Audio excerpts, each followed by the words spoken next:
గలతీ పత్రిక 3వ అధ్యాయము 6వ వచనం నుంచి చదువుతున్నాం. 6వ వచనం నుంచి. అబ్రహాము దేవుని నమ్మెను, అది అతనికి నీతిగా ఎంచబడింది.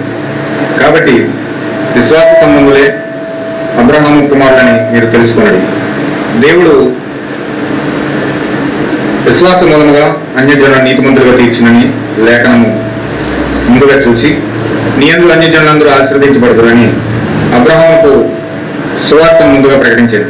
కాబట్టి విశ్వాస సంబంధులే విశ్వాసము గల అబ్రహాముతో కూడా ఆశీర్వదించబడదు.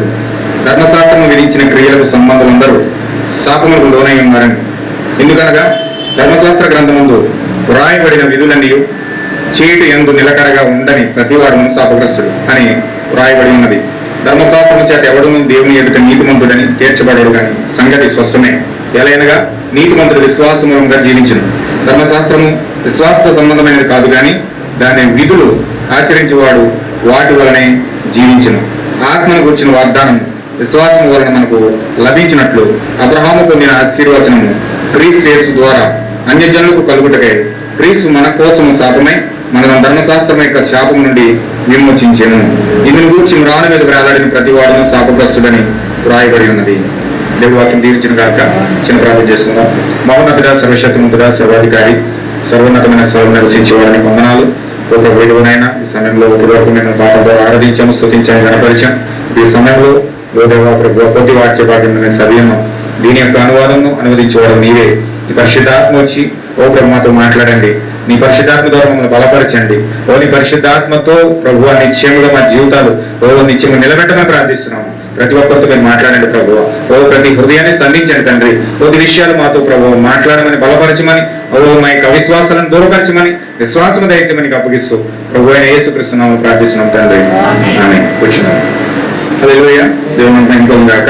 ఇప్పుడు వచ్చిన సోదరి సోదరులందరూ కూడా ప్రభు యేసుక్రీస్తునామములో అందరికీ వందనాలు తెలియజేస్తూ ఉన్నానండి. అందరికీ వందనాలు. కాకశ్వాస దేవుడు మిమ్మల్ని దీవించిన గాక.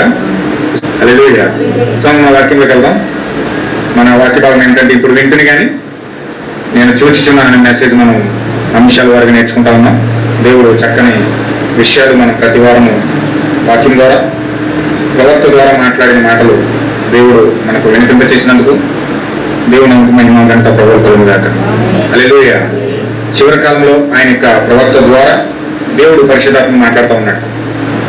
దేవుడు ఏదైతే మాట్లాడుతున్నాడో ఆ స్వరమును ఈరోజు మన చెవులారా వింటూ ఉన్నాం. హల్లెలూయా.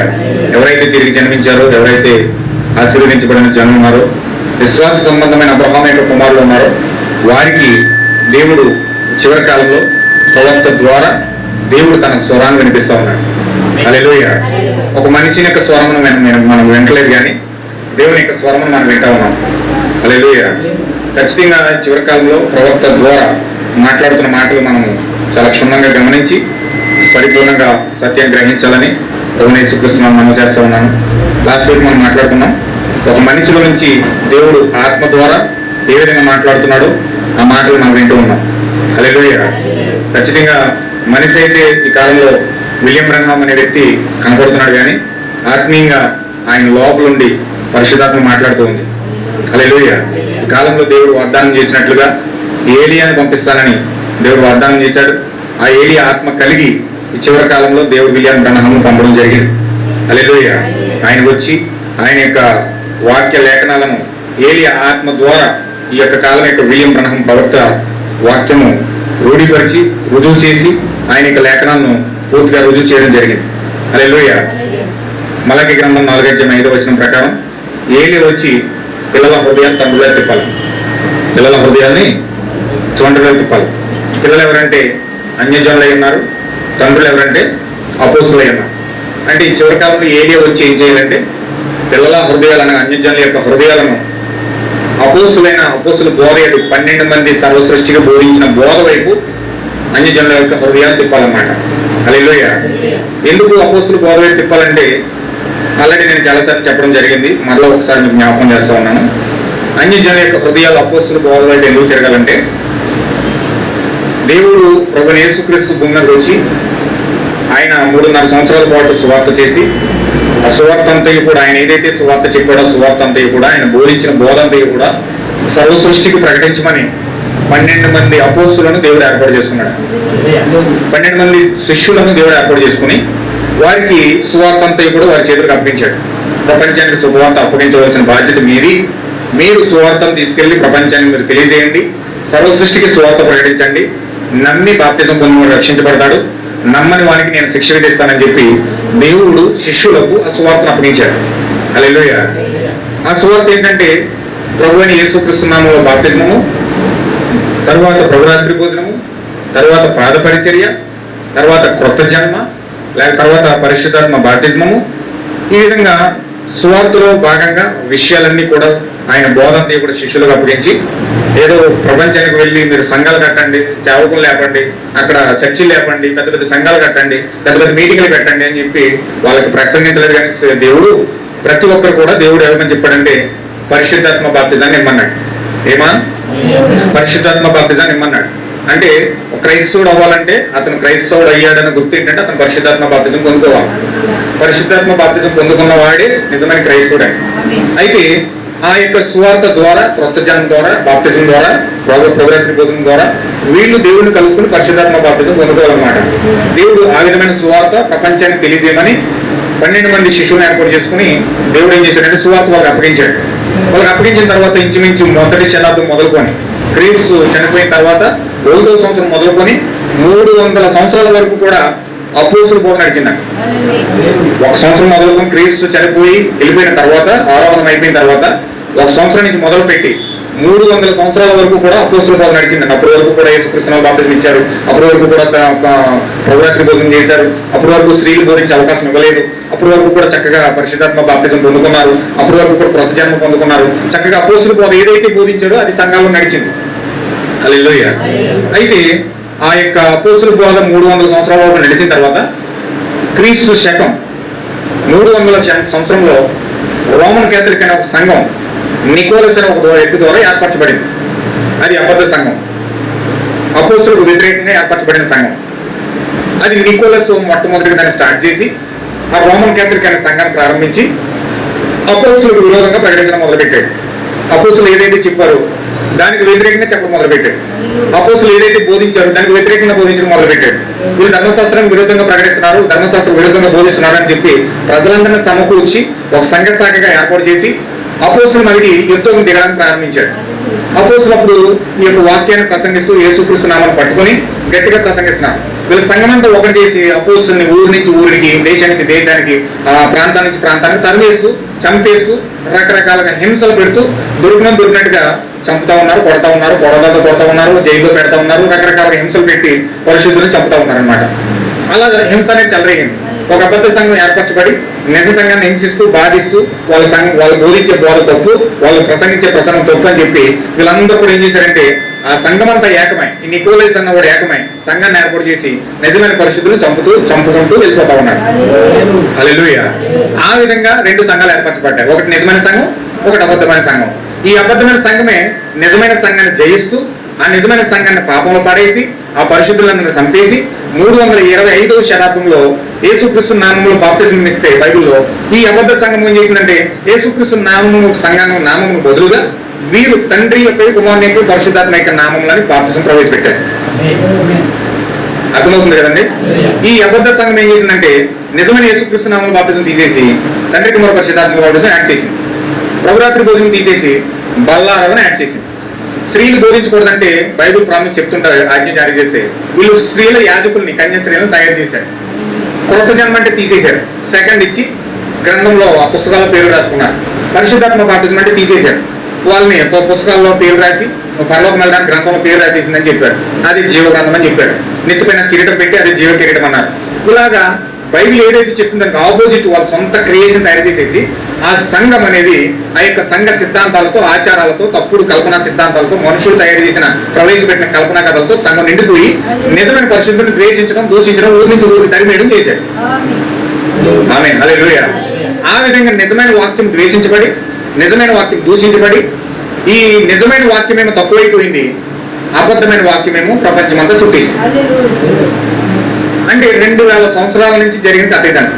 అంటే నిజమైన అపోస్తుల బోధన 325వ శతాబ్దంలో స్టాప్ చేసి అబద్ధమైన బోధ క్రిస్మస్లు, లెంట్ దినాలు, నెక్స్ట్ భస్మ బుధవారాలు, ఇవన్నీ కూడా తయారు చేసి మట్ల ద్వారాలు ఇవన్నీ కూడా తయారు చేసి సంఘంలో పెట్టి ఇదేమో పండగలు, నెక్స్ట్ ఆదివారం శనివారం అంట అనేకమైన డినామినేషన్ తయారు చేసి సంఘంలోంచి నిజమైన అపోస్తుల బోధ, పరిశుద్ధాత్మ బాప్తిజం పొందుకుని నిజమైన అపోస్తుల బోధను తప్పించి సంఘం యొక్క సిద్ధాంతాలు ఆచారాలు తయారైపోయినాయి.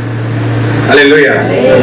అంటే సంఘంలో నిజమైన బోధన తీసేశారు, నిజమైన సత్యం పక్కెళ్ళిపోయింది, యేసుక్రీస్తు బాప్తిజం పక్కెళ్ళిపోయింది, పరిశుద్ధాత్మ బాప్తిజం పక్కెళ్ళిపోయింది. నిజమైన సత్యమైన బోధ అనేది సర్వసత్యమని తీసేసి అబద్ధమైన బోధ, మనుషులు కల్పించిన పద్ధతులన్నీ సంఘంలో నడుస్తున్నాయి. ఇదే సత్యం అన్నట్లుగా బైబిల్ కాలేజీల ద్వారా థియాలజీని నేర్పించి ప్రజలను అదే సత్యం అన్నట్లుగా నేర్పించి ప్రపంచమంతా కూడా ఈ త్రిత్వము చుట్టేసి క్రైస్తవులు చర్చికి వెళ్తున్నారు. కానీ వీళ్ళందరూ కూడా ఈ త్రిత్వాన్ని నేర్చుకుంటూ అపోస్తుల బోధన కాకుండా, అపోస్తులు నేర్పించిన బోధన కాకుండా ఈ యొక్క త్రిత్వం యొక్క బోధన నేర్చుకుంటూ ప్రపంచమంతా చుట్టేసింది. హల్లెలూయా. అంటే ఇప్పుడు క్రైస్తవ సంఘాలు ఊరికి పుట్టగొడులు లేసినా కానీ ప్రతి ఊరికి అనేకమైన సంఘాలు ఉన్నప్పటికీ కూడా ప్రతి సంఘంలో కూడా నడుస్తుంది ఏంటంటే త్రిత్వం, థియాలజీ యొక్క బోధ నడుస్తుంది. అపోస్తుల బోధ కాకుండా త్రిత్వం యొక్క బోధ ప్రబలింది. అది ఎక్కువైపోయింది ప్రపంచం అంతా. ప్రతి ఒక్కరు ఎవరు నేర్చుకున్నా అదే నేర్చుకుంటున్నారు అథారిటీగా. బైబిల్ సర్టిఫికేట్ ఇచ్చినా థియాలజీ నుంచే రావాలి, త్రిత్వం నుంచే రావాలి, ఆ సంఘం యొక్క అథారిటీ నుంచే రావాలి. ఆ విధంగా దానికి లోబడి ప్రతి ఒక్కరు కూడా సేవ చేయాలంటే త్రిత్వం నేర్చుకుని, థియాలజీ నేర్చుకుని అందులోకి వెళ్ళి అదే 100 మందికి చెప్పి వాళ్ళు మళ్ళీ ఇంకా త్రిత్వం నేర్చుకునేటట్టుగా, అంటే ప్రతి ఒక్కరు కూడా త్రిత్వం నేర్చుకుని త్రిత్వం నేర్పించేవారిగా మారిపోయారు. కానీ ఈ యొక్క ఏకత్వం, పరిశుద్ధాత్మ బాప్తిజం, కొత్త జన్మ, ఈ యొక్క దేవుడు ఒక్కడైన బోధ, అపోస్తుల బోధ ఇవంతా కూడా పక్కన పెట్టి ఈ త్రిత్వం యొక్క బోధ ఎక్కువగా ప్రభుత్వంతో ప్రపంచమంతా ఇదే నేర్చుకున్నారు, ఇదే సత్యం అన్నట్టుగా నమ్ముతున్నారు. హల్లెలూయా. క్రైస్తవ సంఘాలు ఉన్నాయి, చర్చిలు ఉన్నాయి, కానీ వారి జీవితాల్లో అపోస్తుల బోధ లేదు, వారి సంఘాల్లో అపోస్తుల బోధ లేదు, కొత్త జన్మ లేదు, పరిశుద్ధాత్మ బాప్తిజం లేదు, ఏకత్వం అని క్రీస్తు ఒక్కడా ముగ్గురా ఇద్దరా అనే సందేహంలో సంఘాలు ఉన్నాయి. పరిశుద్ధాత్మ బాప్తిజం అంటే దానికి ఏదో సొల్యూషన్ చెప్తున్నారు. బాప్తిజం నిజమైన బాప్తిజం ఇవ్వడానికి బదులుగా తండ్రి కుమార్ పరిశుద్ధాత్మ బాప్తిజం ఇస్తామని ఒకరినొకరు హత్తుకొని ప్రభురాత్రి భోజనం చేయమంటే బల్లారాధన చేస్తా ఉన్నారు. ఇలాగా సంఘాలన్నీ నిండిపోయింది. దానివల్ల సంఘంలో పరిశుద్ధాత్మ బాప్తిజం లేకుండా, క్రీస్తు లేకుండా, వాళ్ళ హృదయాల్లో క్రీస్తును పొందుకోనివ్వకుండా దెయ్యము అనేక అగాధాలు సృష్టించి, అనుమానాలు సృష్టించి, అవిశ్వాసాలు సృష్టించి శారీరక సంబంధమైన క్రియల మీద ఎక్కువ దృష్టి పెట్టేటట్లుగా సాతాను ప్రతి మనిషిని కూడా మభ్యపెట్టింది. హల్లెలూయా. అంటే ఎవరైతే ధర్మశాస్త్రం నేర్చుకుంటున్నారో, ఎవరైతే ధర్మశాస్త్రం మీద దృష్టి పెడుతున్నారో, ఎవరైతే సంఘం మీద దృష్టి పెడుతున్నారో వారు ఎక్కువగా శారీరక సంబంధమైన విషయాల మీద దృష్టి మోపి శారీరక సంబంధమైన విషయాల కోసమే ఆలోచించి శారీరకంగానే తృప్తిపడి శారీరకంగానే వారు ఆలోచిస్తూ దేవుని యొక్క ఆత్మకు దూరం అయిపోతూ ఉన్నారు ప్రజలు. హల్లెలూయా. అంటే దేవుని యొక్క ఆత్మను పొందుకోలేని పరిస్థితుల్లోకి వెళ్ళిపోయారు, దేవుని యొక్క ఆత్మను చూడలేని స్థితిలో వెళ్ళిపోయారు. అసలు దేవుని యొక్క ఆత్మ ఎక్కడుందో, దేవుని యొక్క ఆత్మను ఎలా పొందుకోవాలో, దేవుని యొక్క ఆత్మను ఎందుకు పొందుకోవాలో, అసలు దాని యొక్క ముఖ్యమైన గమనం ఏంటో, గమ్యం ఏంటో తెలియని అయోమైన పరిస్థితుల్లో ఈ రోజు మనుషులందరూ వెళ్ళిపోయారు. హల్లెలూయా.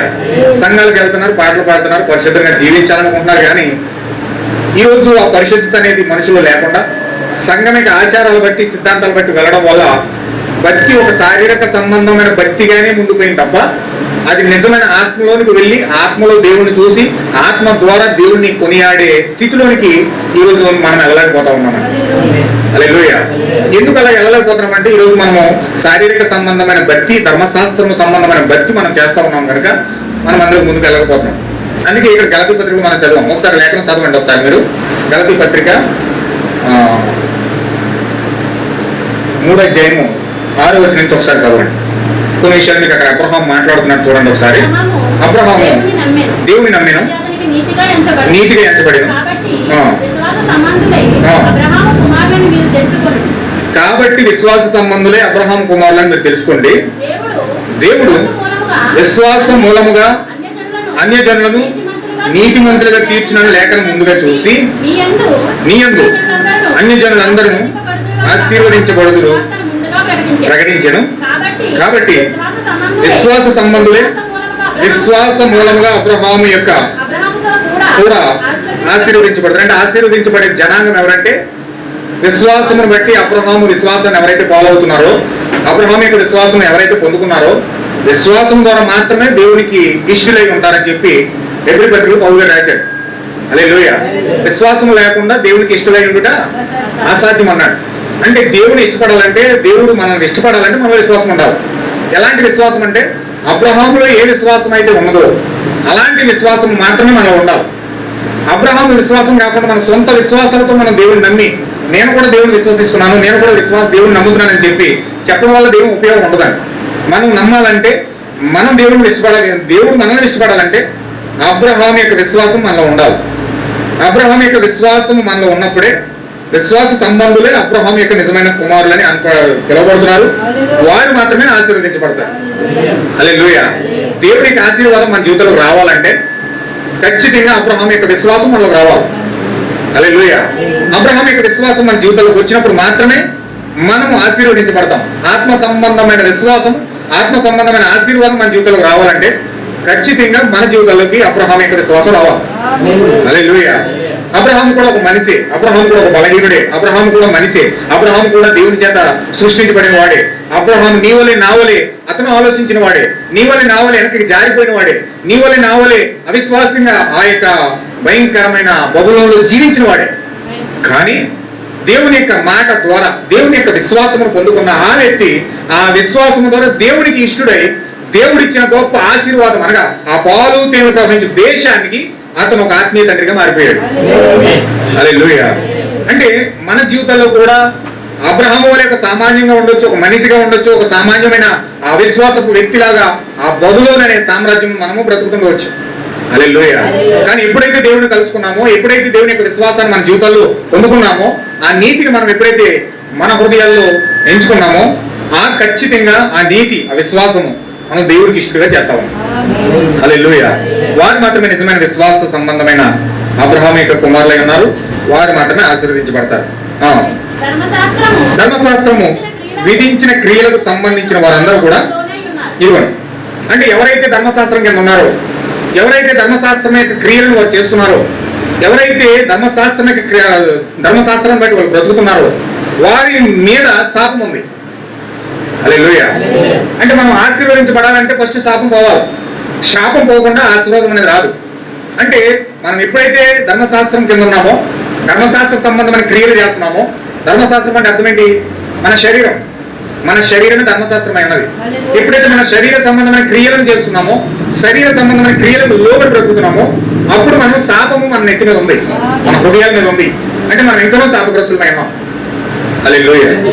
అంటే ఇప్పుడు ధర్మశాస్త్రమును బట్టి నడిచే ప్రతి ఒక్కరు కూడా శాపానికి లోనేవారు. ఎవరైతే ధర్మశాస్త్రం బట్టి జీవిస్తున్నారో, ఆ శరీర సంబంధ క్రియలు బట్టి వాళ్ళు బ్రతుకుతున్నారు, ఆ శరీర సంబంధమైన క్రియలు బట్టి ఆలోచన బట్టి వాళ్ళు ప్రవర్తిస్తున్నారు, వారి మీద శాపం ఉంది. హల్లెలూయా. ఆ శాపం పోతే కానీ మనం ఆశీర్వాదం పొందుకోలేము. ఎందుకనగా ధర్మశాస్త్ర గ్రంథమందు రాయబడిన విధులన్నీ చేయటి యందు నిలకడగా ఉండని ప్రతి వాడును శాపగ్రస్తుడని రాయబడి ఉంది. ధర్మశాస్త్రం చేత ఎవడును దేవుని ఎదుట నీతిమంతుడని తీర్చబడ్డాడు. సంగతి స్పష్టమే. అంటే ధర్మశాస్త్రము ద్వారా ఎవరైతే బ్రతుకుతున్నారో, శరీర సంబంధమైన క్రియలు బట్టి ఎవరైతే బ్రతుకుతున్నారో, శరీర సంబంధమైన క్రియలు బట్టి ఎవరైతే ఆలోచిస్తున్నారో వారు ఖచ్చితంగా నీతిమంతుడుగా తీర్చబడడం అనేది అసాధ్యము అని బైబిల్ చాలా స్పష్టంగా చెప్తుంది. హల్లెలూయా. ఇంకా పౌలు గారు చెప్పాడు, ధర్మశాస్త్రం ఎలాంటిది అంటే ఒక పోలీస్ లాంటిది, ఒక చట్టం లాంటిది. ఇప్పుడు మన భారతదేశంలో ఒక రాజ్యాంగం ఉంది. రాజ్యాంగం ఏం చేస్తుందంటే ఒక హత్యకు ఈ సెక్షన్ ప్రకారం శిక్ష ఇలా పడుతుంది. ఒక రాజ్యాంగం ఒక చట్టం ఉంది, 304 సెక్షన్ ప్రకారం ఒక నరహత్య చేసిన వ్యక్తికి యావజ్జీవ కారాగార శిక్ష ఇలా ఉంటుందని ఒక శిక్ష వివరిస్తుంది. ఆ చట్టం ఏం చేస్తుందంటే శిక్షలు వివరిస్తుంది.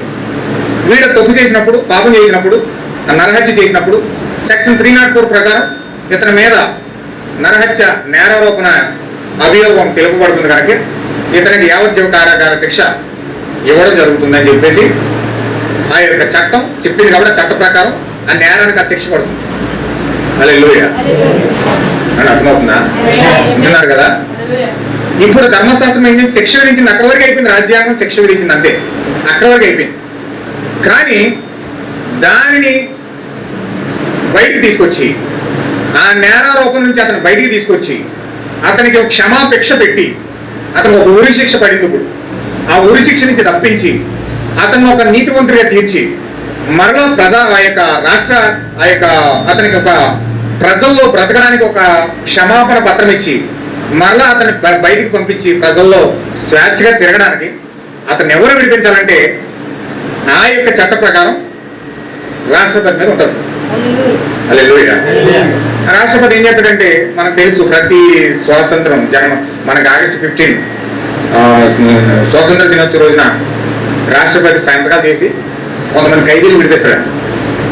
కొంతమంది ఖైదీలు విడిపిస్తారు. యావజ్జీవ కారాగార శిక్ష పడిన వాళ్ళకి, నెక్స్ట్ ఉరి శిక్ష పడిన వాళ్ళకి, కొంతమందికి క్రమశిక్షణ సంఘం ప్రకారం వాళ్ళకి జైల్లో వారు ఎప్పుడైతే వాళ్ళ జీవితం మార్చుకొని సరైన రీతిలో బ్రతకగలుగుతాం, మా క్రమశిక్షణ వచ్చింది, మేము ఎటువంటి పాపం చేయము, ఎటువంటి తప్పు చేయమని లోపల పశ్చాత్తాపడినప్పుడు ఆ పశ్చాత్తాపంతో కూడిన లెటర్ రాష్ట్రపతికి పంపించినప్పుడు ఆ రాష్ట్రపతి కనుక ఒకవేళ అతను క్షమించి ఇతను నేను విడిపిస్తున్నాను ఒక సైన్ చేసినంటే అతను యావజ్జీవ కారాగార శిక్ష నుంచి లేకపోతే ఉరి శిక్ష నుంచి బయటకు వచ్చి ప్రజల్లో స్వేచ్ఛగా బ్రతుకుతాడు. అది గవర్నమెంట్ యొక్క చట్ట ప్రకారం, లా ప్రకారం, రాజ్యాంగం ప్రకారం వాళ్ళకి ఇచ్చిన హక్కు. రాష్ట్రపతికి ఇచ్చిన హక్కు ప్రకారం వాళ్ళు క్షమాపేక్ష పెట్టే అధికారం వాళ్ళకు ఉంది. వాళ్ళు ఎప్పుడైతే ఉరి శిక్ష పడ్డ వాళ్ళు క్షమాపేక్ష పెట్టారో ఉరి శిక్ష తప్పించి మరలా వారిని ప్రజల్లో తిరిగినట్లుగా వారిని చేస్తారు. హల్లెలూయా. అలాగే ఇప్పుడు మనల్ని శిక్ష విధించి, పాపానికి శిక్ష విధించి మనల్ని నేరారోపణ చేసి నువ్వు ఈ పాపం చేసావు కాబట్టి నీకు శిక్ష పడుతుందని చెప్పి ధర్మశాస్త్రం ఏం చేసిందంటే మనం పాపం చేసేసింది. ధర్మశాస్త్రం ఏం చేసిందంటే మనం పాపిగా ఎంచుకుంది. నీతి మంత్రులు ఏం చెప్పలే, పాపిగా ఎంచింది. ధర్మశాస్త్రం మనం పాపిగా ఎంచింది. తప్పు చేసినోడికి ఈ శిక్ష, దొంగతనం చేసినోడికి ఈ శిక్ష, వ్యభిచారం చేసినోడికి ఈ శిక్ష, ఆ అక్రమ కార్యాలు చేసినోడికి ఈ శిక్ష అని చెప్పి ఈ విధంగా ధర్మశాస్త్రం అంతా కూడా మనకి శిక్షణ ఖరారు చేసింది. మీరు ఆది కాండము, నిర్గమ కాండము, లేవి కాండము, ద్వితీయోపదేశ కాండము, సంఖ్యాకాండము, ఈ 5 కాండాలు చదివితే ఈ పాపానికి శిక్ష, ఈ పాపానికి శిక్ష, ఈ పాపానికి శిక్ష అని మొత్తం అవన్నీ కూడా శిక్షలు అమలు చేయబడ్డాయి. హల్లెలూయా. ధర్మశాస్త్రం మనకి ఏమున్నాయండి? అన్ని శిక్షలు అమలు చేయబడ్డాయి. పని చేయకుండా ఇంటిలో ఉన్నోడికి ఈ శిక్ష, ఈ విధమైన కార్యాలు చేసిన ఈ శిక్షలని ప్రతి పాపానికి శిక్షలు విధించబడ్డాయి. అయితే దేవుడు ఏం చేశాడంటే ఇప్పుడు సర్వోన్నతమైన సర్వోధికారి ఆయన ఏం చేశాడంటే మన గొప్ప రాష్ట్రపతి మన ప్రభువైన యేసుక్రీస్తు ఆయన ఏం చేశాడంటే ఇప్పుడు ఆ పాపమునకు, ఆ శాపానికి ఆయన ఏం చేశాడంటే రక్తము వెలగా ఇచ్చి ఎవరికైతే మరణానికి లోనైపోయారో, ఎవరైతే శాపానికి లోనైపోయారో, ఎవరైతే పాపానికి బానిసలుగా మారిపోయారో, పాపముల చేత అపరాధముల చేత చచ్చిపోయారో వీరికి దేవుడు ఏం చేస్తున్నాడంటే రక్తం అనే వెలను కట్టి వారిని మరణ శిక్ష నుంచి దేవుడు వారికి క్షమాపణ పత్రం ఇస్తా ఉన్నాడు. హల్లెలూయా. ప్రభువు యేసుక్రీస్తు యొక్క రక్తము ద్వారా ఆయన ఏం చేస్తున్నాడంటే క్షమాపణ పత్రం ఇస్తా ఉన్నాడు. ఇప్పుడు మన క్షమాపణ పత్రం ఏంటండి? నీకు క్షమాపణ ఏది ఇచ్చాడంటే రాష్ట్రపతి ఒక క్షమాపణ పత్రం రాసి స్టాంప్ వేసి ముద్ర వేసి స్టాంప్ పైన సంతకం వేసి ఆ యొక్క జైలర్కి రాష్ట్రపతి నుంచి నేరుగా జైలర్ లెటర్ వస్తుంది. రాష్ట్రపతి నుంచి ఎప్పుడైతే జైలర్ లెటర్ వచ్చిందో ఆ లెటర్ చూసి పలానా వ్యక్తి రాష్ట్రపతి నుంచి లెటర్ వచ్చింది, ఇగో ఆ వ్యక్తి విడుదల అవబోతా ఉన్నాడు, ఆ వ్యక్తిని విడిపించమని రాష్ట్రపతి నుంచి లెటర్ వచ్చిందని చెప్పి అతను ఎప్పుడైతే చదివాడో ఆ పేరు నా వ్యక్తి పిలిచి అతన్ని జైలు నుంచి బయటకు విడిపించి పంపిస్తాడు. హల్లెలూయా. ఇప్పుడు దేవుడు ఏం చేశాడంటే ప్రభువైన యేసుక్రీస్తు రక్తము కాచి సర్వోన్నతమైన సర్వాధికారి, ఆ అత్యున్నతమైన రాష్ట్రపతి, ప్రథమ జ్యేష్ఠ కుమారుడైన ప్రభువైన యేసుక్రీస్తు ఆయన ఏం చేశాడంటే రక్తం అనే పాప క్షమాపణ పత్రాన్ని జైలర్ ద్వారా ప్రజల ఎదుగు పంపిస్తున్నాడు.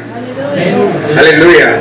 ఆ జైలర్ ఎవరంటే ఈ కాలం యొక్క ప్రవక్త ఏలియా అభిషేకం కలిగి వ్యక్తి వచ్చిన ఏలియా ప్రవక్త ద్వారా దేవుడు ఆ యొక్క క్షమాపణ పత్రాన్ని రక్తము పట్టుకుని ప్రజల ఎదుగు వచ్చడం జరిగింది. హల్లెలూయా. చూడండి దేవుడు ఎంత అద్భుతమైన రీతిలో ప్రజల దగ్గరికి క్షమాపణ పంపుతున్నాడు. చూడండి ఆయన ఏం చేస్తున్నాడంటే ఎలాగైతే రాష్ట్రపతి దగ్గర నుంచి జైలర్కి లెటర్ వస్తుందో అలాగే ప్రభువైన యేసుక్రీస్తు సర్వోన్నతమైన న్యాయాధికారి ఆ యొక్క లెటర్ తీసుకొని ఆ యొక్క అత్యున్నతమైన క్షమాపణ పత్రం తీసుకొని 7వ దూత దగ్గరకు వచ్చి 7వ దూతగా లెటర్ ఇస్తా ఉన్నాడు. హల్లెలూయా. మీకు ఒక లేఖనం అది చదివినిపిస్తాను చూడండి ఒకసారి. మనం ప్రకటన గ్రంథం 3:14 చదవండి.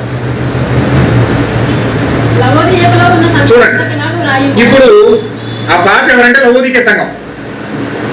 ఆ మరణ శిక్ష పడింది ఎవరికంటే లవోదికే సంఘానికి.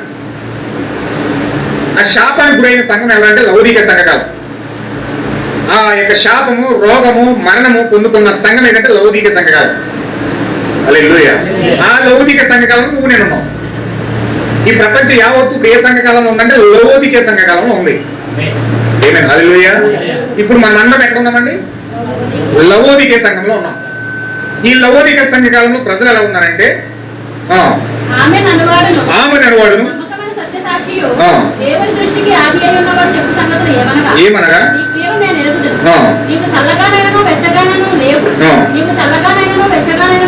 మీకు బాగా అర్థమైన చూడండి. మీరు 14 వచ్చిన ఒకసారి చదవండి. 14 వచ్చిన లవోదికలో ఉన్న సంఘపు దూతకు ఇలాగు రాయము. లెటర్ రాస్తున్నాడు ఇక్కడ దేవుడు. లవోదికలో ఉన్న సంఘపు దూతకు రాస్తున్నాడు.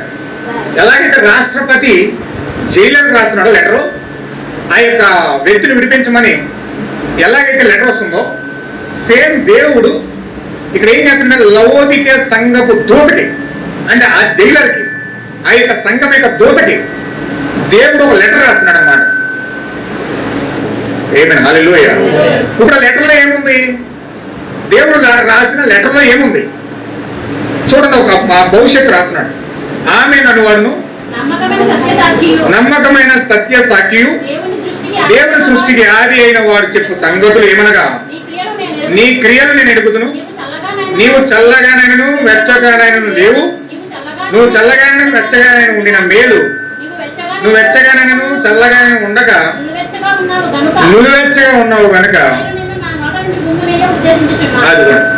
అంటే ఈ లెటర్లో ఉన్న మనుషులు ఎలా ఉన్నారంటే, ఈ సంఘంలో ఉన్న మనుషులు ఎలా ఉన్నారంటే, కనీసం వారు చల్లగాను లేరు, వెచ్చగాను లేరు. హల్లెలూయా. ఎలా ఉన్నారండి వీళ్ళు?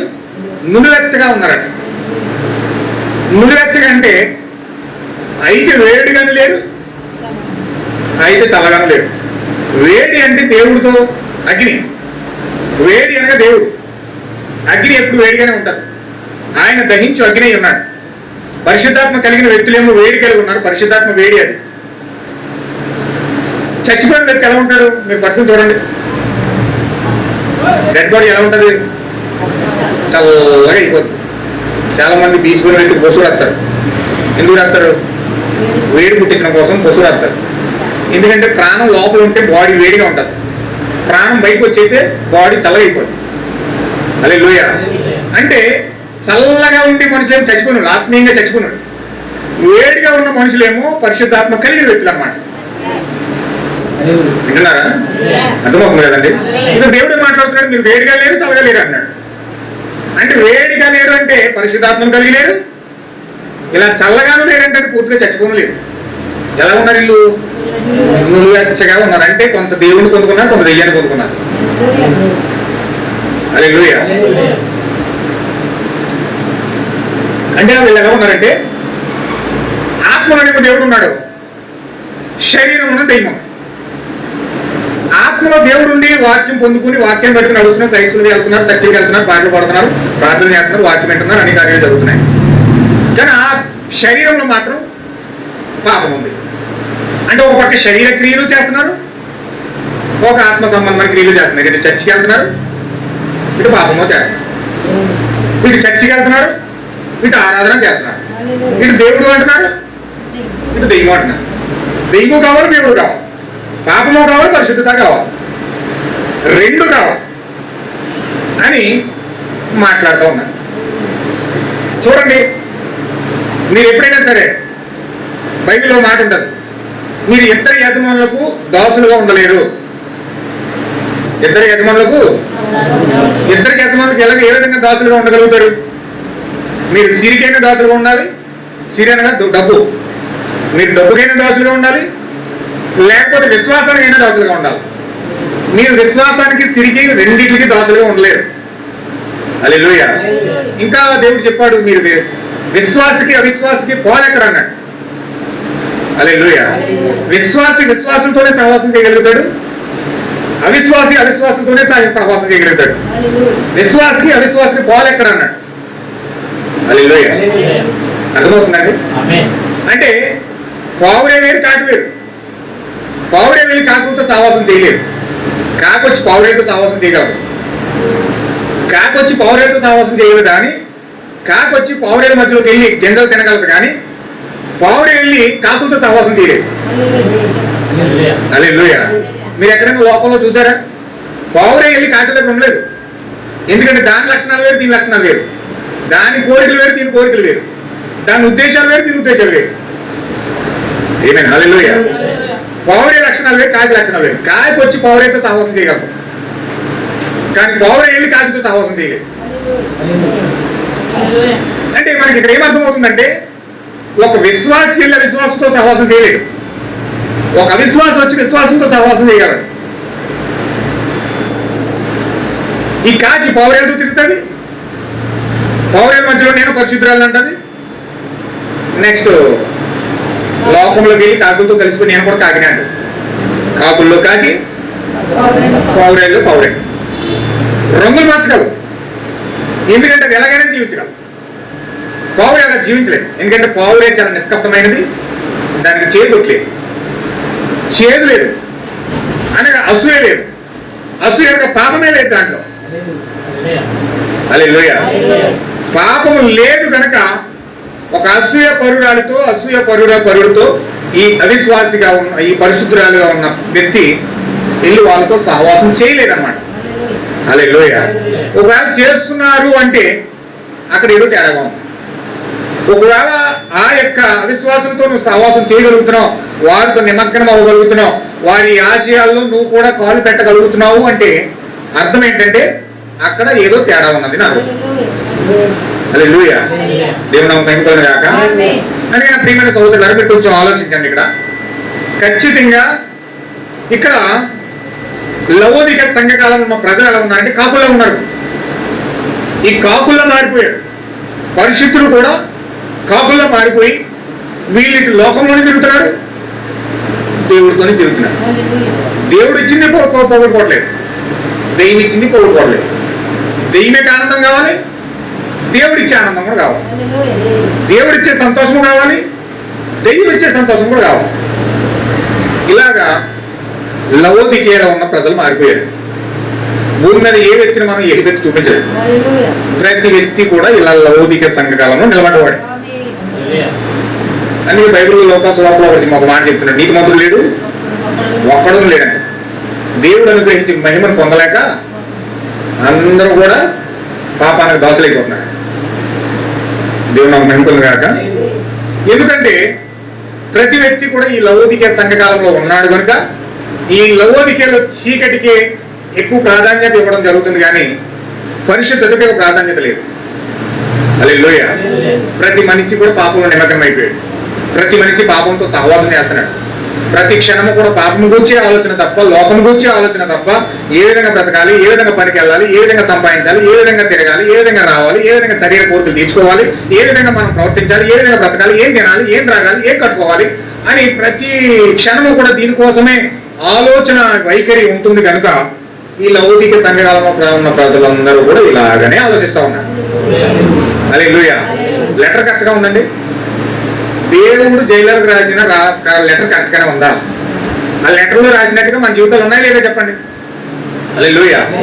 అంటే దేవుడు లౌకిక సంఘకాలానికి లెటర్ రాశాడంటే ఈ జైలర్లో, ఈ పాపములో, ఈ మరణంలో, ఈ చీకట్లో పడిపోయిన మనుషులు ఏ విధంగా ఉన్నారో దేవుడు 7వ దూతకి దేవుడు లెటర్ రాశాడు. హల్లెలూయా. అయ్యా, ఈ చివరి కాలంలో లౌకిక సంఘకాలంలో ప్రజలు ఈ విధంగా ఉన్నారు, చీకట్లో పడిపోయారు, చల్లగానం లేదు, వెచ్చగానం లేదు, వాళ్ళు పరిపూర్ణమైన పరిశుద్ధాత్మ లేదు, అలాగని పరిపూర్ణంగా దెయ్యము లేదు. అటు దెయ్యాన్ని దేవుడిని కలిపి వెళ్ళిపోతున్నారు, 2 రకాలుగా నడుస్తూ ఉన్నారు. చూడండి, పాముకు 2 నాలుగులు ఉంటాయి. హల్లెలూయా. విన్నారు కదా. ఇక్కడ దేవుడు లెటర్ రాశాడు. ఆ లెటర్ 7వ దూత దగ్గరికి వచ్చింది. ఆ 7వ దూత చదువుతున్నప్పుడు మనుషులు ఎలా ఉన్నారని చల్లగాను లేని వెచ్చగాను లేరు, అటు దేవుళ్ళని లేరు, ఇటు దెయ్యంలో లేరు, నిలువెచ్చగా ఉన్నారు. నువ్వు చల్లగానని వెచ్చగానని ఉండగా నిలువెచ్చగా ఉన్నావు కనుక అదిగోండి. అంటే మనుషులు ఎలా ఉన్నారు? దేవుడు నోట్లో నుంచి క్యాండర్కి చుమ్మూసే స్థితిలో ఉన్నారండి. నువ్వేమో మోకరించి ప్రార్థన చేస్తున్నావు, దేవుడే తుప్పుకు నువ్వు ఎత్తనండి మీద. చిచ్చి నీ అదో ప్రార్థన. ఏం ప్రార్థన చేస్తాను? నువ్వు బ్రతుకు చక్కెట్టుకో ముందు. నువ్వు బ్రతుకు సరి చేసుకోకుండా ఇంత పొడుగు ప్రార్థన చేసేస్తున్నావు, వాళ్ళు దీవించి వాళ్ళు దీవించు, అది చెయ్యి ఇది చెయ్యని. చిచి దరిద్రం అని తుప్పుకుని మోతున్నాడు దేవుడు. హల్లెలూయా. నువ్వు గాన ప్రతిగానంతో చక్కటి ఆరాధన చేస్తున్నావు, దేవుడు తుప్పుకుని మోతున్నాడు. కంజీర్లు కొట్టి, డోలకలు కొట్టి, మృదంగాలు కొట్టి, ఏవేవో రకరకాల వాయిద్యాలు వాయించి, ఆహా ఆ యొక్క పరలోకపు గడప కమ్ములు పునాదులు వణుకుపోయేటట్లుగా మనం ఇక్కడ ఆరాధన చేస్తున్నారు ప్రజలు. కానీ దేవుడు ఏం చేస్తే తుప్పుకుని మోతున్నాడు. చిచ్చి ఆ నీచమైన ఆరాధన, వ్యర్థమైన ఆరాధన, పెదవులతో కూడిన ఆరాధన అని చెప్పి దేవుడు దాన్ని అసహించుకుని తుప్పుకుని మోతున్నాడు. హల్లెలూయా.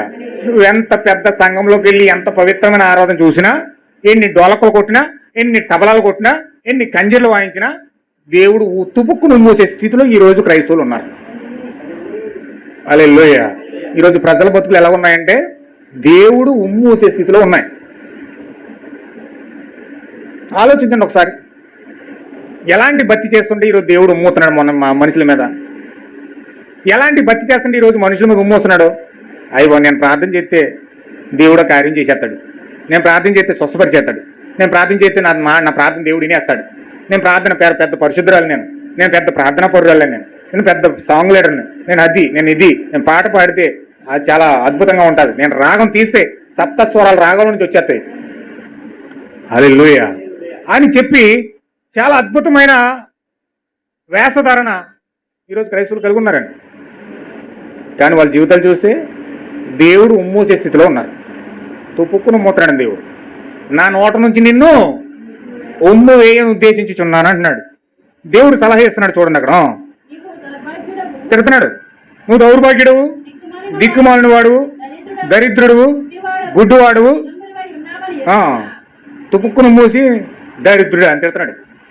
తుపుక్కును మూసి దిక్కుమాలినాడు అని తిడుతున్నాడు దేవుడు. తుపుక్కును మూసి దిక్కుమాలినాడు అన్నాడు. ఏ దేవుడు అన్నాడండి? మనుషులు అలాంటి స్థితిలో ఉన్నారు, నువ్వు నేను అలాంటి స్థితిలో ఉన్నావు మరి. హల్లెలూయా. తుపుక్కును మూసి దిగంబరుడా, దౌర్భాగ్యుడా, దిక్కుమాలినోడా, దరిద్రుడా, గుడ్డువాడా, దేవుడు తిట్టే తిట్లండి. హల్లెలూయా. కానీ దేవుడు తిట్టే తిట్లకి మనుషులు చూపించే బతికిని ఏమైనా తేడా ఉందంటారా? సంబంధం ఏమైనా ఉందంటారా?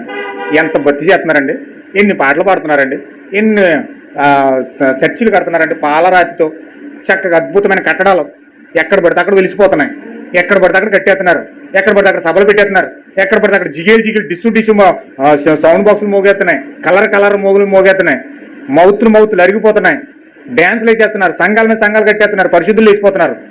కానీ క్రైస్తవుల యొక్క జీవితాలు ఎలా ఉన్నాయంటే ఇదిగో దేవుడు తిట్టే తిట్లు మామూలుగా లేవండి.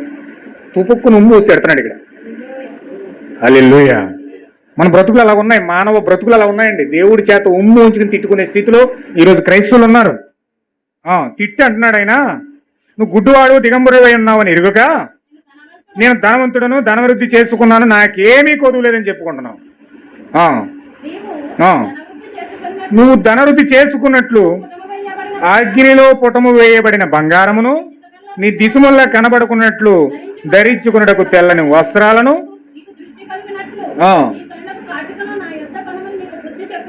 ఆమేన్. హల్లెలూయా.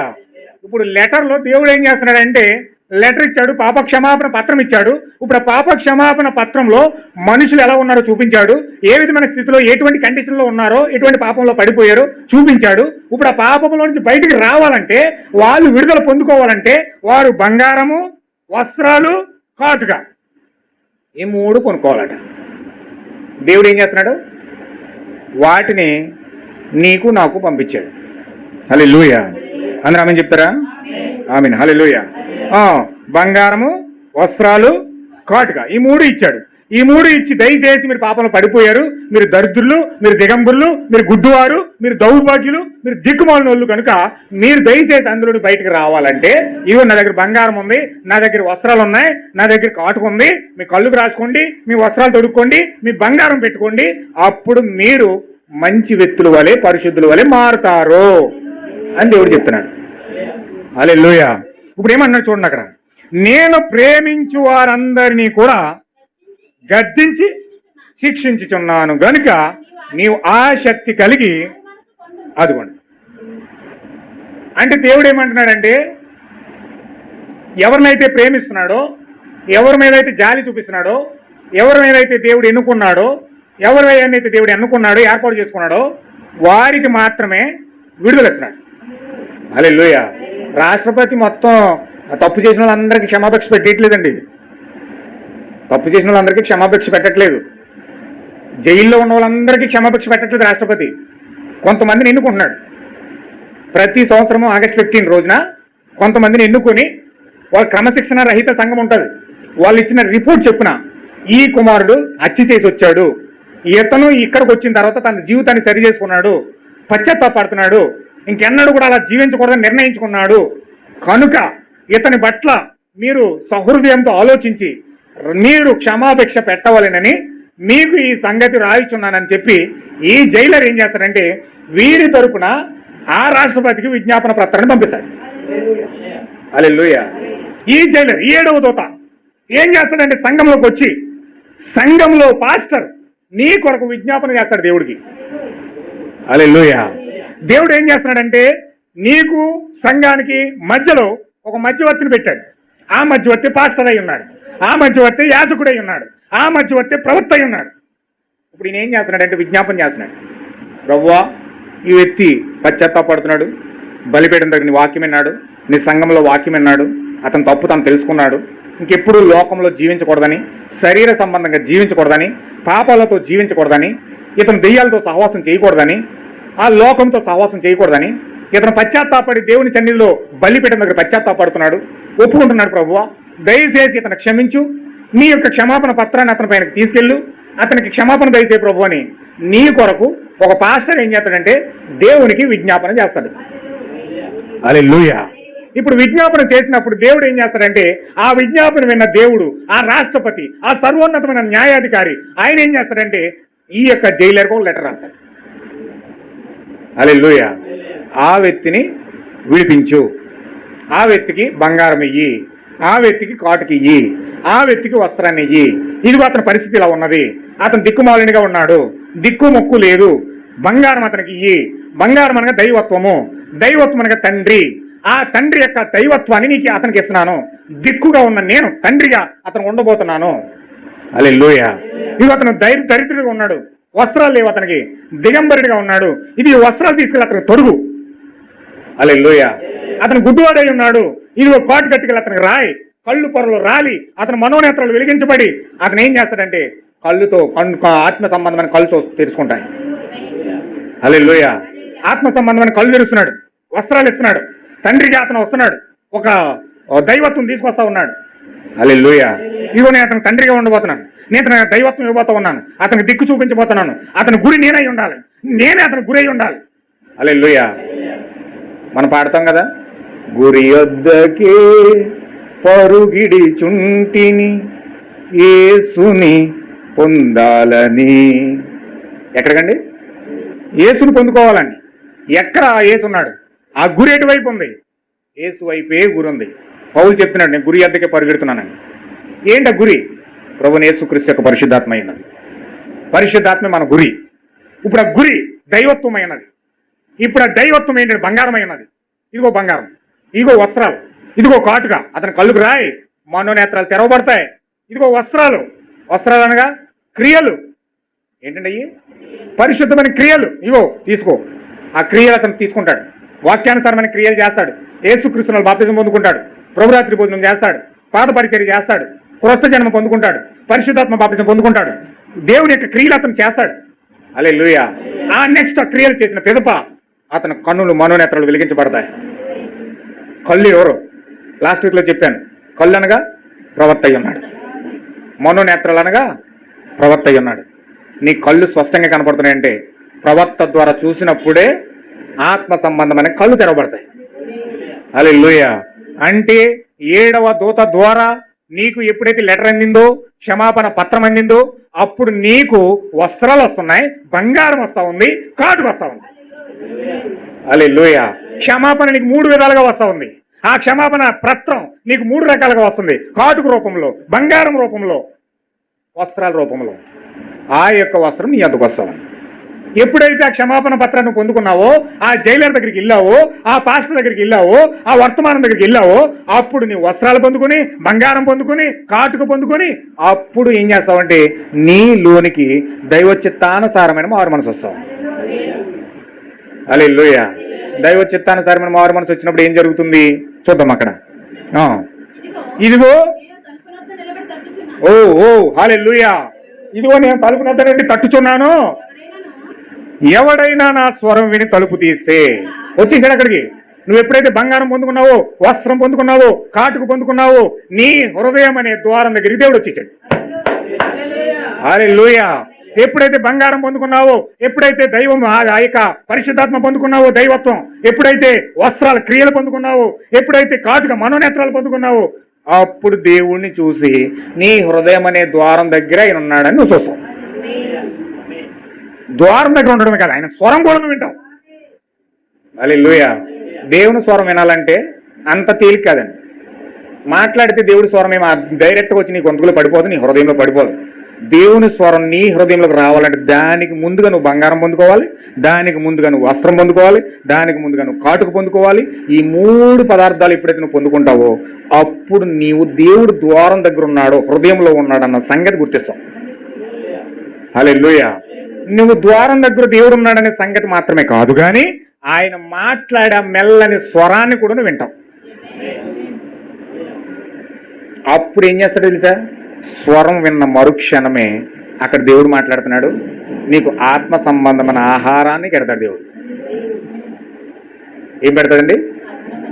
నీతో భోజనం చేస్తాడు. అప్పుడు నీ హృదయంలోకి వచ్చి ఆత్మ సంబంధమైన, మన ప్రభురాత్రి భోజనం యొక్క వాక్యం చూసాం. ఆ ప్రభురాత్రి భోజనం ఏం చూసామండి? ఏం పెడుతున్నాడు ఆయన? ఆత్మ సంబంధమైన ఆహారం పెడుతున్నాడు. ఇప్పుడు ఆత్మ సంబంధమైన ఆహారం మన జీవితంలోకి రావాలంటే, మన హృదయాలకు రావాలంటే, మనము పరిశుద్ధాత్మతో కూడిన ఆహారం తినాలంటే మొట్టమొదటిగా లవోదిక సంఘ కాలం యొక్క 7వ దూత దగ్గరికి వెళ్ళాలి. అక్కడున్న బంగారాన్ని పొందుకోవాలి, అక్కడున్న వస్త్రాన్ని పొందుకోవాలి, అక్కడున్న కాటుకు పొందుకోవాలి. అప్పుడు మనము అక్కడున్న ద్వారం దగ్గర క్రీస్తున్నాడన్న సంగతి మన కన్నులతో మనం చూస్తాం. హల్లెలూయా. ఆయన స్వరాన్ని వింటాం. ఎప్పుడైతే ఆయన స్వరాన్ని గుర్తించామో అప్పుడు వాక్యం అనే ఆహారము మనం భుజింతాం. బంగారము, వస్త్రాలు, కాటుక, తర్వాత ఆయన ద్వారం దగ్గర ఉన్నాడన్న సంగతి గుర్తిస్తాం. తర్వాత ఆయన స్వరం వింటాం. ఈ 5 కార్యాలు జరిగితేనే వాక్యం అనే ఆహారం మన హృదయంలోకి వెళ్తుంది. హల్లెలూయా. వాక్యం అనే ఆహారం మన హృదయంలోకి వెళ్ళాలి అంటే మనం ఈ 5 కార్యాల ద్వారా మనము పరిశుద్ధాత్మను మన హృదయంలోకి ఆహ్వానించాలి. అందుకే ఈరోజు చాలామంది క్రీస్తు దగ్గరికి వెళ్తారు కానీ, చర్చిలోకి వెళ్తారు కానీ ఆ 7వ దూత దగ్గరికి వెళ్ళరు.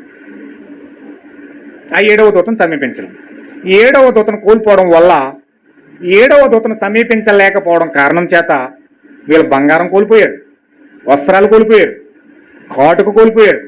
ఈ 3 కోల్పోవడం వల్ల ఆయన ద్వారం దగ్గరే, నీ హృదయం దగ్గరే ఆయన ఉన్నాడన్న సంగతి కూడా నువ్వు చూడలేకపోతున్నావు. ఆయన స్వరాన్ని కూడా వినలేకపోతున్నావు. స్వరాన్ని వినలేకపోవడం కారణం చేత ఆయన ఇచ్చే ఆహారాన్ని నువ్వు తినలేకపోతున్నావు. అందుకే దేవుడు చెప్పాడు, నా గొర్రెలు. అది స్వరం వినే స్థితికి గొర్రె వెళ్తుందంటే దానికంటే ముందు బంగారం ఉంది, వస్త్రాలు ఉన్నాయి, కాటుకున్నాయి, ద్వారం దగ్గరే ఉన్నాడన్న సంగతి గొర్రెలు చూస్తున్నాయి. హల్లెలూయా. నేను ఒక లేఖనం చదివి నేను ముగిస్తానే. యోహాను సువార్త 10వ అధ్యాయం చదవండి. ఇది చదివి నేను ముగించేస్తాను. వచ్చే వారం తీసుకుంటాను దీన్ని.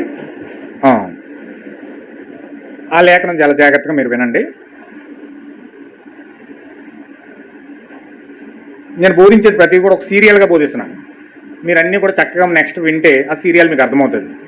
సీరియల్స్ ఉండవు, టీవీలో సీరియల్ వస్తాయి. అది ఒక రోజులో 2 రోజులు 3 రోజులు తెస్తారు సీరియల్. ఒక 2 గంటలు 3 గంటల సినిమా సీరియల్లో 3 సంవత్సరాలు ఎత్తాడు. అవునండి, అలా ఉంది ఇప్పుడు మన పని. చదవండి యోహాను సువార్త 10వ అధ్యాయం స్టార్టింగ్ నుంచి. గొర్రెల దొడ్డిలో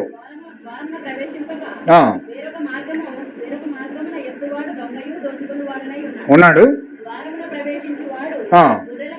కాపరి. ఆమేన్. హల్లెలూయా. అదనమాట. జైలర్ ఇప్పుడు ఆ రాష్ట్రపతి ఏం చేస్తున్నాడు?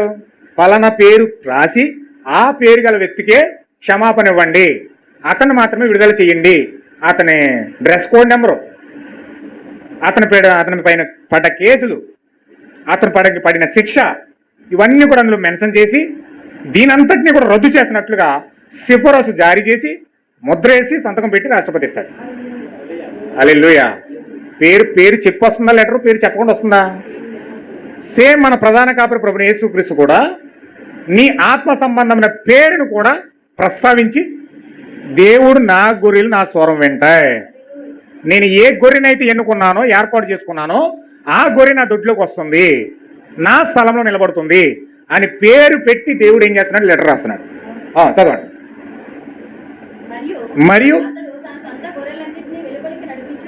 ఏ గొర్రెలండి? అన్ని గొర్రెలు కాదు. ఆయన చేలో గొర్రెలు మేస్తున్నాయి, మేకలు మేస్తున్నాయి, అంబూతులు మేస్తున్నాయి, గాడిదలు మేస్తున్నాయి, కుక్కలు మేస్తున్నాయి, నక్కలు మేస్తున్నాయి, క్రూరమైన తోడేలు మేస్తున్నాయి, చాలా జంతువులు ఉన్నాయి ఆయన చేలో అడ్డబడి తినేస్తున్నాయి.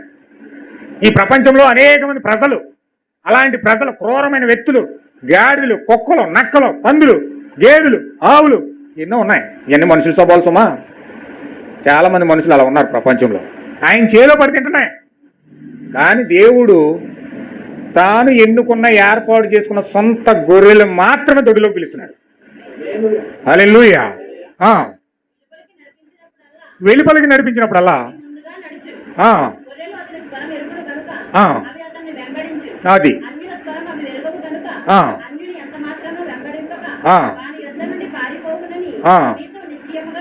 అదిగోండి. గొర్రెలైతే నువ్వెచ్చగా ఉండవు కానీ, గొర్రెలైతే ఆ యొక్క 2 రకాల యాసాలు వేయవు కానీ, డబుల్ గేమ్ ఆడవు కానీ, గొర్రెలైతే అన్యుని స్వరాన్ని వెంబడించకుండా ఎంత మాత్రమూ విశ్వాసి. నేను చెప్పాను మీకు ముందుగానే, పావురై కాకితో ఉండలేదు. వెంటనే పావురై కాకి వచ్చినట్టునే ఎగిరిపోవడానికి ప్రయత్నం చేస్తుంది. పావురై చేతి కొట్టి లేదు. పావురై నిష్కపటమైన జంతువు, పక్షి. గొర్రె కూడా నిష్కపటమైన జంతువు. అది పావురై ఎలా నిష్కపటమైందో గొర్రె కూడా అంతే నిష్కపటమైంది. హల్లెలూయా. ఈ గొర్రెలు మేకలుండిలు కూడా ఉండలేవు, పావురేలు కాకులుండిలు కూడా ఉండలేవు. హల్లెలూయా. అందుకే చాలా జాగ్రత్తగా మీరు వినాలి.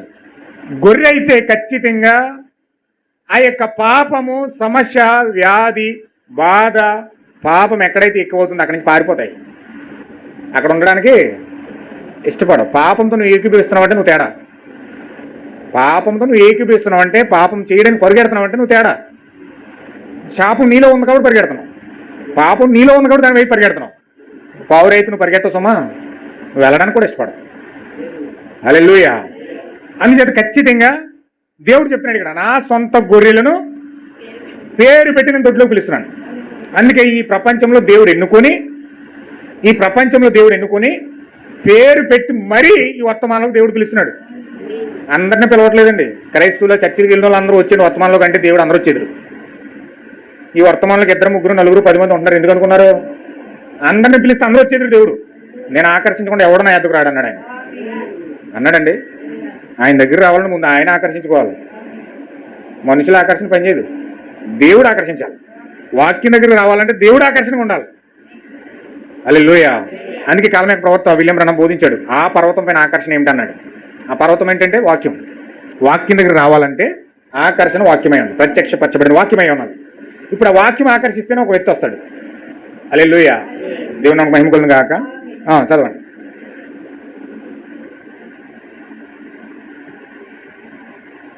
చదవండి.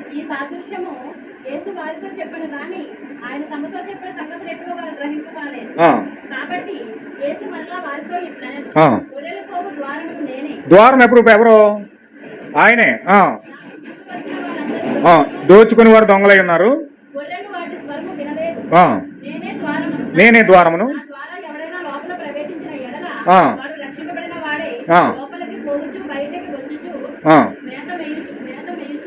ఆమేన్. హల్లెలూయా. ప్రకటన గ్రంథంలో ఏం చెప్పాడు? ఇదిగో నేను ద్వారం వద్ద నుండి తట్టుచున్నాను, ఎవడైనా నా స్వరం విని తలుపు తీస్తే నేను అతనితో భోజనం చేస్తానన్నాడు. ఇక్కడేమన్నాడు? నేనే ఆ ద్వారం అన్నాడు. ఏమన్నాడండి? నేనే ఆ ద్వారం అన్నాడు. ఇప్పుడు ప్రకటనలో ఏమన్నాడంటే, ఎవడైనా ద్వారము దగ్గర క్రీస్తు ఉన్నాడని చూస్తే, తలుపు తీస్తే, నా స్వరం వింటే నేను అతనితో భోజనం చేస్తున్నాను. ద్వారం ఎవరు ఇప్పుడు? క్రీస్తు అయి ఉన్నాడు. అంటే బంగారం పొందుకున్న వ్యక్తి, వస్త్రాన్ని పొందుకున్న వ్యక్తి, కాటుకు పొందుకున్న వ్యక్తి ఎవరిని చూస్తున్నాడు? ద్వారాన్ని ఎవరిని చూస్తున్నాడు? ద్వారం ఎవరు? ఏమేన్ హల్లెలూయా. అర్థమైందండి? అర్థమైందా? అంటే గొర్రెలు, ఎన్నుకోబడిన గొర్రెలు, దొడ్డిలో ఉన్న గొర్రెలు ఎవరిని చూస్తున్నాయి? యేసుక్రీస్తుని నేరుగా చూస్తున్నాయి. యేసుక్రీస్తుని నేరుగా చూస్తున్నాయి. నేరుగా చూస్తున్నాయి కనుక ఆయన స్వరాన్ని వింటున్నాయి. హల్లెలూయా. ఇప్పుడు నన్ను చూస్తున్నారు కాబట్టి మీరు నా స్వరం వింటున్నారు. పలానా పాస్టర్ గారు, ప్రసన్న గారు మాట్లాడుతున్నారని చెప్పగలుగుతారు మీరు బయటికి వెళ్ళి. అలాగే యేసుక్రీస్తు నేరుగా మీతో మాట్లాడితే ఆ స్వరాన్ని మీరు వింటే ఖచ్చితంగా చూస్తాను. ఎప్పుడు? బంగారం పొందుకున్నవాడు, వస్త్రాన్ని పొందుకున్నవాడు, కాటుకు పొందుకున్నవాడు యేసుక్రీస్తుని నేరుగా చూస్తాడు. యేసుక్రీస్తుని చూసిన వాడు ఆయన స్వరాన్ని వింటాడు. హల్లెలూయా. చదవండి. నేనే ద్వారాన్ని ఏడల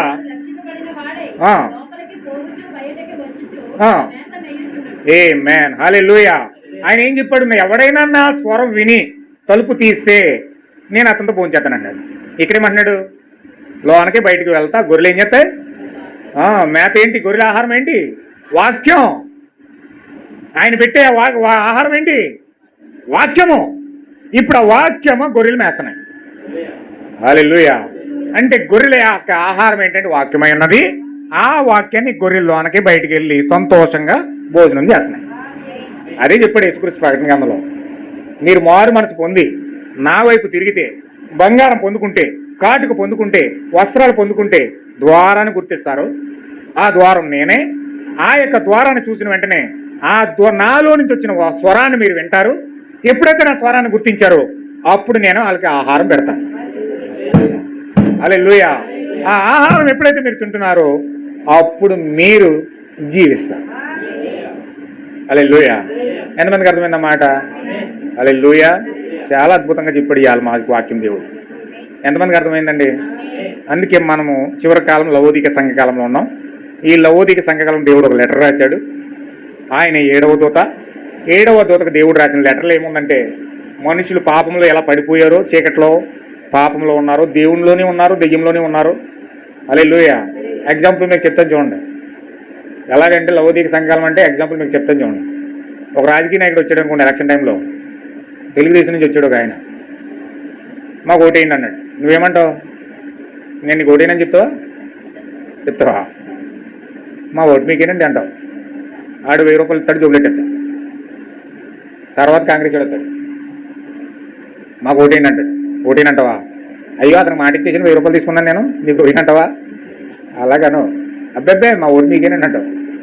ఆడు 1000 రూపాయలు ఇస్తాడు, జోబులెట్టేస్తాడు. మళ్ళీ తర్వాత ఇంకొకటి వస్తాడు. వీళ్ళిద్దరిని పక్కనెట్టేసావు, జోబులు 1000 రూపాయలు ఎట్టేసావు. మూడోడు వస్తాడు. ఆ మూడోడు వచ్చింది. అబ్బాబ్బే వాళ్ళిద్దరు కాదు మీకే నా ఓటు అంటావు. అన్న ఆడు 1000 ఇస్తాను, నువ్వు జోబులెట్టేస్తావు. అంటే 3 పార్టీలకి మాట ఇచ్చేసావు. నువ్వు 3 పార్టీలకి కొట్టేసేసావు.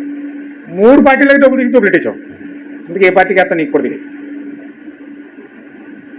అది లవోదిక సంఘకాలం అంటే అవకాశాలు బట్టి మనిషి తలొగ్గే స్థితి లవోదిక సంఘకాలం. ఏటి అవకాశం ఉంటే అటు వాలిపోతారు.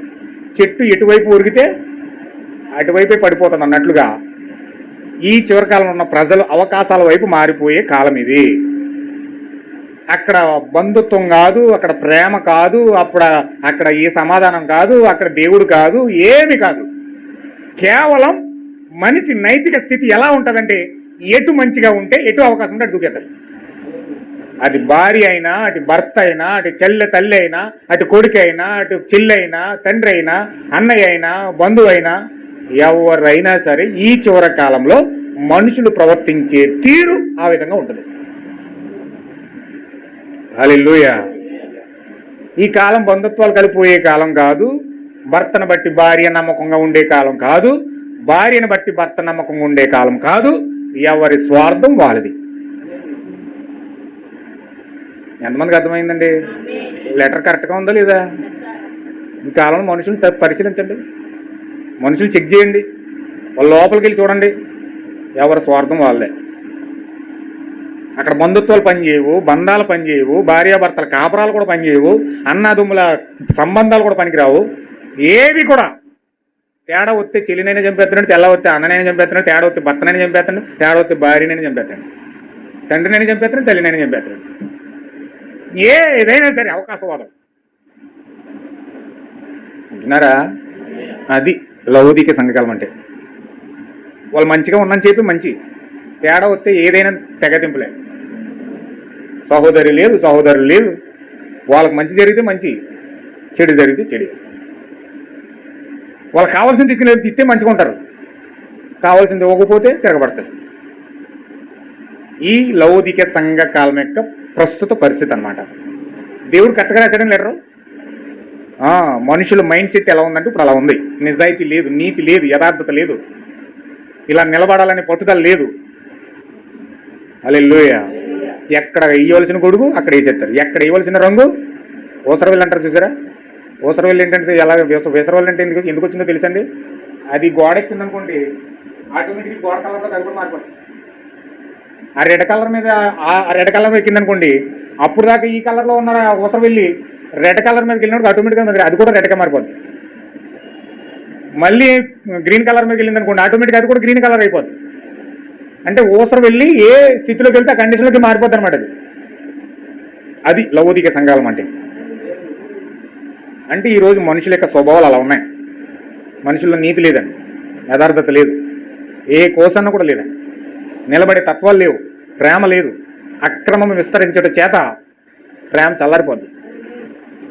పాపం ఆకాశాన్ని అంటేసింది, అక్రమం ఎక్కువైపోయింది, భయంకరంగా కార్యాలు ఎక్కువైపోయినాయి. మనుషుల్లో నీతి లేదు, నిజాయితీ లేదు, యథార్థత లేదు. నిలబడే కాలం కాదు ఇది. ఎవరి స్వార్థం వాళ్ళదే. దట్ ఈజ్ లౌకిక. అందుకే దేవుడు ఆ హృదయాలు చూసి రాస్తున్నాడు లెటరు, ఈ జీవితాలు చూసి రాస్తున్నాడు లెటరు. ఇలాంటి ప్రపంచంలో, ఇలాంటి మోసపూరితమైన ప్రపంచంలో, ఇలాంటి వెన్నుపోట్లు పొడిచే ఈ ప్రపంచంలో, ఇటువంటి భయంకరమైన పాపము ఆకాశాన్ని అంటిన ఈ ప్రపంచంలో కొంతమందిని దేవుడు ఎన్నుకొని ఏర్పాటు చేసుకుని వాళ్ళ పేర్లు గొర్రెపిల్ల జీవగ్రంథంలో రాసి వారిని సొంత దొడ్డులకు తీసుకెళ్లడానికి దేవుడు బలిష్ఠుడైన దూతగా ప్రజల దగ్గర దిగొచ్చాడండి. హల్లెలూయా. అందుకే ఈరోజు నీవు నేను ఆ సురక్షితమైన ప్రాంతాన్ని కనుగొని, నీవు గొర్రెవైతే కాకిలాగా ఉండకుండా, మేకలాగా ఉండకుండా, తోడేలు వలె ఉండకుండా, కుక్క వలె నక్కవలే ఉండకుండా, నక్కిరేసాలు వేయకుండా నక్కవలే ఉండి, నువ్వు గొర్రెవైతే సాధువైన జంతువుగా మారి నిజమైన ఆహారం తినడానికి వెళ్తాం. పావురవైతే చక్కగా చేదు తీసేసుకుని, అసూయ తీసేసుకుని, భేదాలు తీసేసుకుని, పరిశుద్ధాత్మ పొందుకొని నిజమైన పావురే గింజలు, అసలైన గింజలు, వాక్యమైన విత్తనాలు పొందుకోవడానికి ఆ పావురే వెళ్తుంది. హల్లెలూయా. అలాగ వెళ్ళినప్పుడు ఆయన ఏం చేస్తున్నాడంటే, ఎవరినైతే ప్రేమిస్తున్నాడో వారిని గద్దించి, శిక్షించి, వారికి దేవుడు మారు మనసునిచ్చి, బంగారం ఇచ్చి, కాటుకిచ్చి, వస్త్రాలు ఇచ్చి, ఆయన ద్వారము ఆయనను చూపించుకుని, ఆయన స్వరాన్ని వినిపించి నీకు ఆహారం పెడుతున్నాడు. హల్లెలూయా. అంటే వాక్యమైన ఆహారం మన జీవితంలోకి వెళ్ళాలంటే ఖచ్చితంగా మనలో బంగారం, మన దైవత్వం, పరిశుద్ధాత్మ మనలోకి రావాలి. వస్త్రాలు, మన క్రియలు, యేసుక్రీస్తు బాప్తిజం పొంది పరిశుద్ధాత్మ పొందుకొని, ఆ తర్వాత కృత జన్మ పొందుకొని చక్కగా మనము కాటుగా అనగా ప్రవర్త, మనోనేత్రం వెలిగించబడి ఆ యొక్క వాక్యం ఎప్పుడైతే పరిపూర్ణంగా మనం చూస్తామో అప్పుడు మనము దేవునిని చూసి, దేవుని స్వరాన్ని విని, అప్పుడు మనం దేవుని యొక్క ఆహారాన్ని మనం భుజిస్తాం. ఆహారం మన జీవితంలోకి వస్తే నిత్య జీవం వచ్చేసినట్టే. హల్లెలూయా. ఎటర్నిటీ, నిత్య జీవం మన జీవితంలోకి వస్తుంది. ఆహారం మన జీవితంలోకి ఏం తెస్తుందండి?